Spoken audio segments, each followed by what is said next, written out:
आज तक हिंदुस्तान में आपने लव जिहाद सुना होगा, लेकिन अब शरबते जिहाद भी हो रहा है। बाबा रामदेव अपने गुलाब शरबत को बेचने के लिए कुछ ऐसा कह गए जिसके बाद पूरे देश भर में विवाद होने लगा और रूह अफ़ज़ा जो कि हमदर्द के द्वारा बनाया गया है उसको लेकर खूब विवाद होने लगा। और इस 2 दिनों में रूह अफ़ज़ा इतनी बिकी है जो शायद पहले नहीं बिक रही थी। अब क्या है ये पूरा विवाद, कहाँ से शुरू हुआ?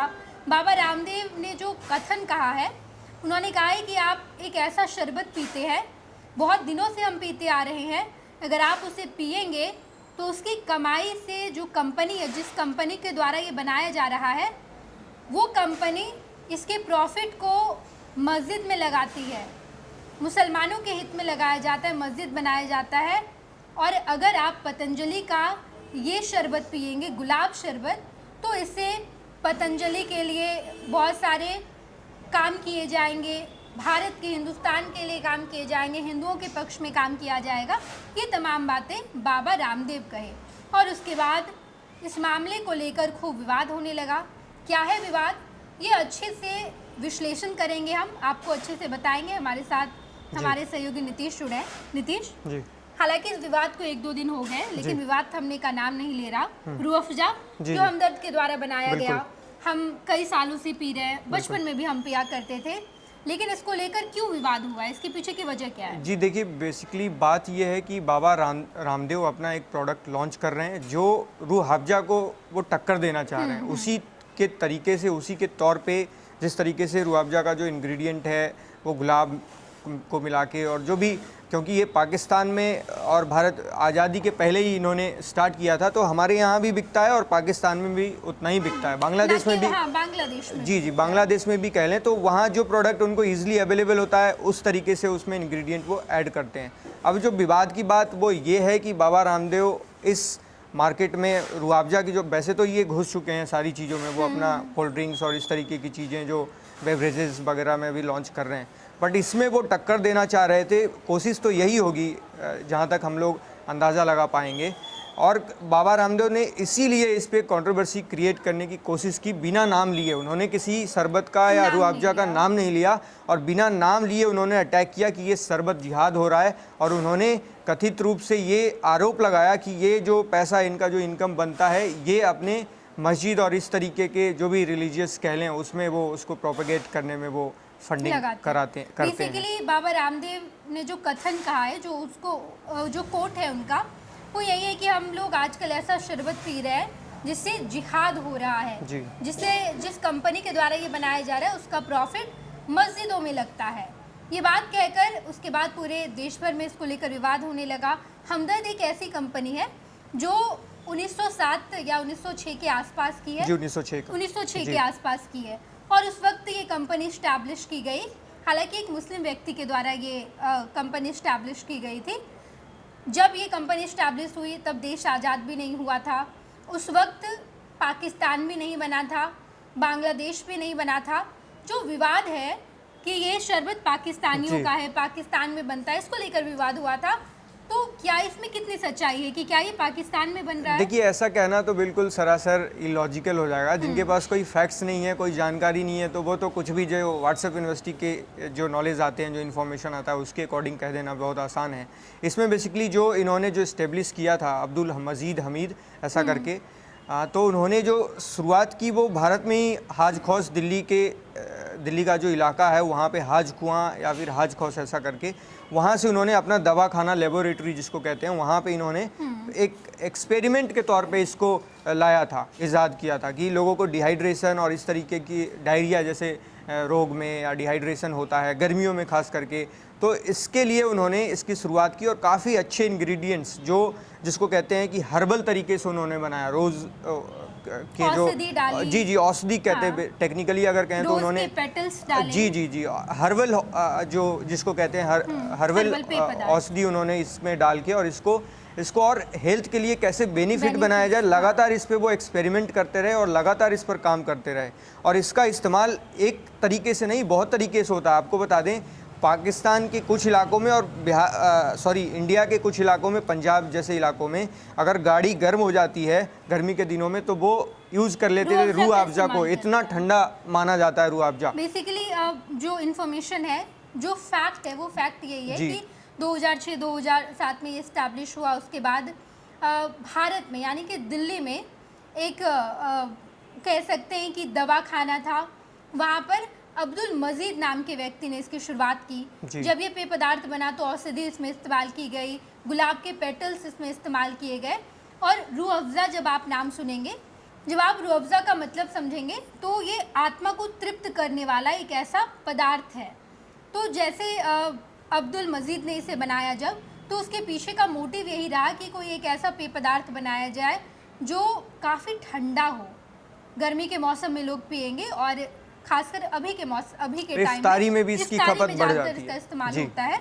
हालांकि पहले हम मंदिरों में भी इसका इस्तेमाल करते थे, मंदिरों में जैसे भंडारा तरीके का इस्तेमाल किया जाता था, लेकिन अभी ये इफ्तार के समय बहुत ज़्यादा इस्तेमाल किया जाता है। जी, ये तो हो गई कि ये क्या पाकिस्तानी है या नहीं। इसमें बेसिकली फैक्ट ये है कि ये जिन्होंने इसको स्टार्ट किया इस लेबोरेटरीज को, तो उनके बेटे जो हैं कुछ पाकिस्तान चले गए और कुछ भारत आए। तो इसमें कहना इस तरीके से तो कहना बड़ा इलॉजिकल हो जाएगा, क्योंकि वो अब भारत में स्टार्ट कर रहे हैं तो वो तो भारत का माना जाएगा। उनके भाई अगर चले गए तो उस पर ये तो बिल्कुल समझने वाली बात है। बेसिकली हमदर्द एक हिंदुस्तान की कंपनी है, इसका ट्रेडमार्क जो है वो हिंदुस्तान के पास है, हिंदुस्तान की कंपनी है।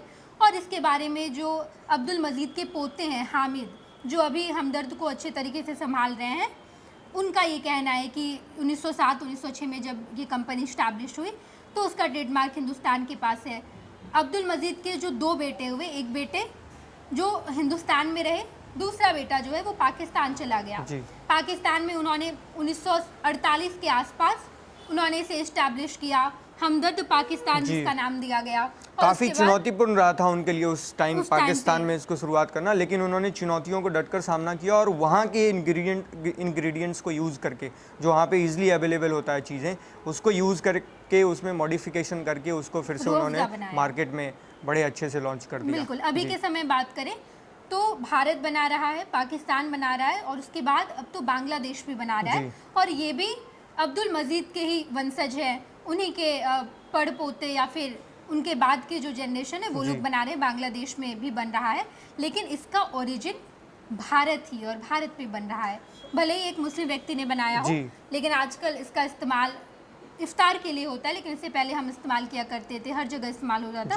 रूह अफ़ज़ा एक ऐसा पेय पदार्थ था जो बेहद ही ज़्यादा पसंदीदा लोगों की बीच हुआ करता था। और जी नेहा, यहाँ पे ना कहीं ना कहीं रामदेव बाबा को झटका लगने का एक कहीं ना कहीं उनको लेसन मिला है। जिस तरीके से वो अटैक कर रहे थे, लेकिन ये हो गया उल्टा, लोगों ने और ख़रीदना शुरू कर दिया। अब आप जब देखेंगे सोशल मीडिया पे, देखिए सारे लोग, मोस्टली काफ़ी लोग ऐसे हैं जो रूह अफ़ज़ा को ऑनलाइन ऑर्डर करके और अपने फेसबुक और स्टेटस पे लगा रहे हैं कि हमने भी रूह अफ़ज़ा को ख़रीदा और पिया। तो इनडायरेक्टली रामदेव बाबा ने उसकी मार्केटिंग कर दी। और अब जब हम चर्चा कर रहे हैं इसके बारे में, देश दुनिया में बातें जब निकल रही हैं, तो कहीं ना कहीं बिना कुछ किए, बिना मेहनत किए रूह अफ़ज़ा का प्रमोशन हो गया और रामदेव बाबा ने इसकी शुरुआत कर दी। हाँ, लेकिन यहाँ पर एक फैक्ट और है। रामदेव बाबा कह रहे थे कि इसकी कमाई से मस्जिद का निर्माण किया जाता है, ये सब काम में लगाए जाते हैं, जिहाद हो रहा है, वो तो जांच का विषय है। हाँ, लेकिन इस पे जो एक तथ्य है, वो एक तथ्य ये है कि हमदर्द करके एक ट्रस्ट है जी, वो ट्रस्ट अब वक्फ की हो चुकी है। तो इनडायरेक्टली ये कहा जा रहा है कि अब बेसिकली हमदर्द ट्रस्ट का जो बेनिफिट होगा, वो बेनिफिट कहीं ना कहीं मस्जिदों के निर्माण के लिए किया जाएगा।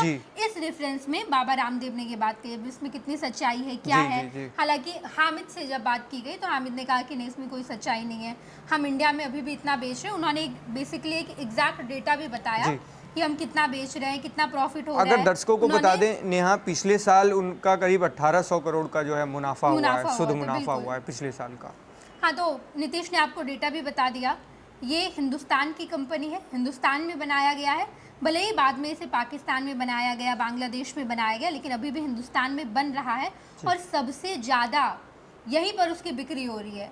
यहाँ पे अधिक रूह अफ़ज़ा का मैन्युफैक्चर भी हो रहा है, बिक्री भी बहुत ज़्यादा हो रही है। पाकिस्तान की जो रूह अफ़ज़ा है वो वहीं पर बिकती है, बांग्लादेश की वहीं पर। हालांकि भारत से रूह अफ़ज़ा और भारत से बाहर भी जी एक्सपोर्ट भी होता है। जी बिल्कुल बिल्कुल, ये पूरी जानकारी है जो हमने आपको दी। रूह अफ़ज़ा हिंदुस्तान का ट्रेडमार्क भी हिंदुस्तान के पास है, और बाबा रामदेव ने जो कथन कहा है, इसके बाद तो रूह अफ़ज़ा का प्रमोशन ही हुआ जा रहा है Indirectly, और भी ज़्यादा बिल्कुल, दिखता ही बिल्कुल। जा रहा है। नीतीश, कहीं ना कहीं इसमें अगर देखा जाए तो रूह अफ़ज़ा का बाबा रामदेव ने फ़ायदा करा दिया इनडायरेक्टली। वो चाह रहे थे कि कुछ इसमें क्रिएट किया जाए ताकि उनका जो प्रोडक्ट है वो मार्केट में अपनी जगह बनाए और लोकप्रिय हो लोगों के बीच में। लेकिन अब वो तो समय बताएगा जब वो लॉन्च करेंगे और किस तरीके से वो स्ट्रेटजी अपनाते हैं।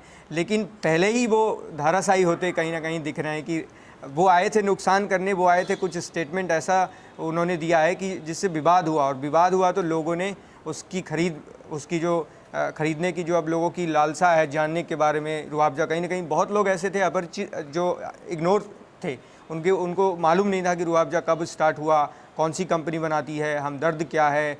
तो अब लोग अवेयर हो रहे हैं, जान रहे हैं, खरीद रहे हैं, और इसके बारे में इसकी हेल्थ बेनिफिट्स को भी वो जान रहे हैं कि गर्मी में किस तरीके, अभी गर्मी का मौसम है, बढ़ने वाला है, जिस तरीके से कितना बेनिफिट होगा। जी, डिहाइड्रेशन से कैसे बचना है। तो सारी चीज़ें अब लोग अवेयर हो रहे हैं। मीडिया के माध्यम से भी काफ़ी खबरें छप गई, काफ़ी खबरों का प्रसारण किया जा रहा है, तो लोग भी अब अवेयर हो रहे हैं और इसकी कहीं ना कहीं मार्केटिंग बिल्कुल बाबा रामदेव ने बढ़ा दिया है। बिल्कुल, बहुत बहुत धन्यवाद नीतीश हमारे साथ जुड़े, और इन्होंने बहुत सारी जानकारी दी कि हमदर्द कैसी कंपनी कैसे इस्टेब्लिश हुआ, और अभी जो विवाद चल रहा है इस पर भी हमने बातचीत की। बिहार झारखंड की हर खबर पर हमारी पैनी नज़र है, सब कुछ हम आपको बताएंगे। आप देखते रहिएगा खुश बिहार झारखंड। पनोरमा ग्रुप, जो सोचता है वो करता है, आपके अपने सपनों का आशियाना। ये लो मुंह मीठा करो, आज मैंने अपना जॉब छोड़ दिया, अब हम पूर्णिया वापस जाएंगे। जॉब छोड़ दिया है? मतलब ये घर कैसे चलेगा? हम करेंगे क्या? और माँ बाबूजी क्या बोलेंगे? इसलिए मैं एक और मिठाई का डब्बा लाया।